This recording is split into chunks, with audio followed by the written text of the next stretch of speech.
Activity 10. Rearrange the words and make meaningful sentences.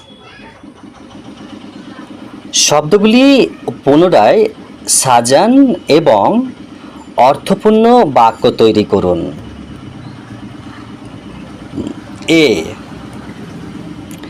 School মানে বিদ্যালয়, close মানে বন্ধ, মাই মানে আমার, টু মানে প্রতিভা থেকে, মাই মানে আমার, হাউস মানে বাড়ি, আর ইজ মানে হয়। এর আনসার কি হবে দেখাই। আনসার মানে উত্তর, my house is close to my, extremely sorry, my school is close to my house. মানে হচ্ছে যে